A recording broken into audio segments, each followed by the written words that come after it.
I want to talk a little bit here about debt and debt momentum. That's debt and debt momentum.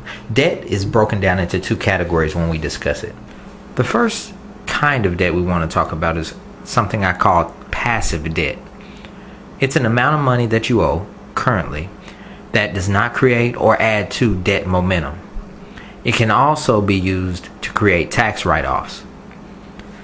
Now, debt momentum we'll get into a little bit later. But the second type of debt I want to mention is active debt. Active debt is an amount of money that you currently owe, and it currently has no means of being paid off through your income. It is never beneficial and never stops growing due to interest. It creates more debt, and it adds to debt momentum. Two other subcategories of debt that I want to mention are accessible or revolving debt, and the other is non-accessible. Now, accessible or revolving debt is debt like a credit card.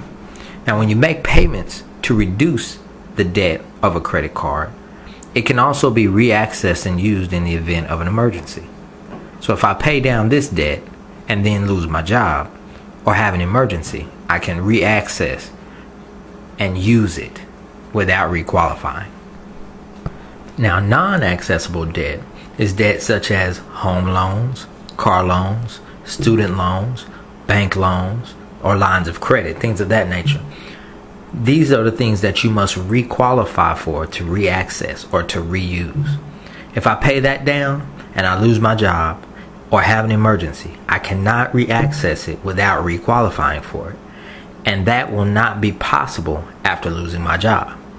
This type of debt will need to be reduced differently through a side account.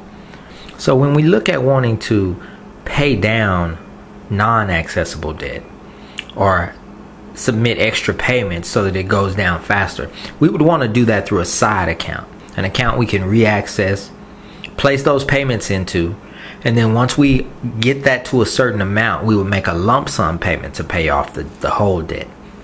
That way we can do it safely. In case we have an emergency, we can reaccess that extra cash. So what exactly is debt momentum? Well, first, it's the opposite of money momentum, but we'll get into that later. Debt momentum is created when lenders use interest against you to create a compound debt. So they take the debt you have and they compound it by adding interest to it, monthly or yearly, even daily. The desire here is to cause enough debt momentum that it compounds the debt to 2 or 3 times the initial amount. The borrower will end up paying the lender 3 times the original debt. So we want you to look at debt momentum simply as the build up of debt. So something has caused a stationary debt to grow.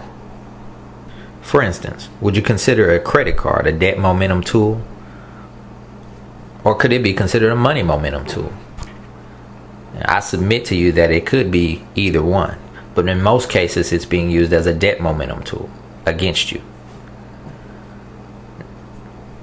Now, if I asked you to name a money momentum tool, could you do it? Could you name something that causes stationary money to grow? That you have in your life or that is being applied to your money? Something that causes stationary money to grow.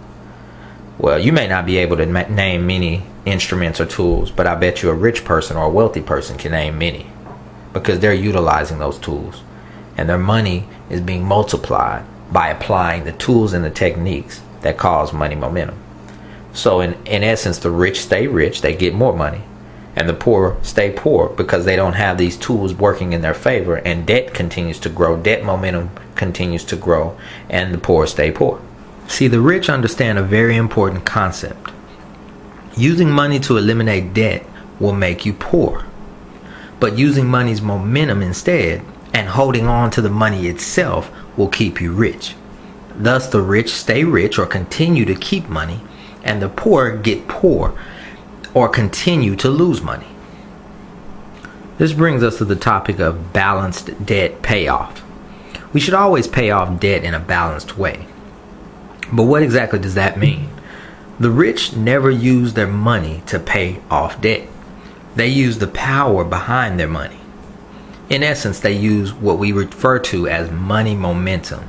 The momentum of their wealth strategically eliminates active debt, and it allows passive debt to remain so that it can add to their money's momentum. We'll talk about ways that you can use passive debt to benefit you a little later.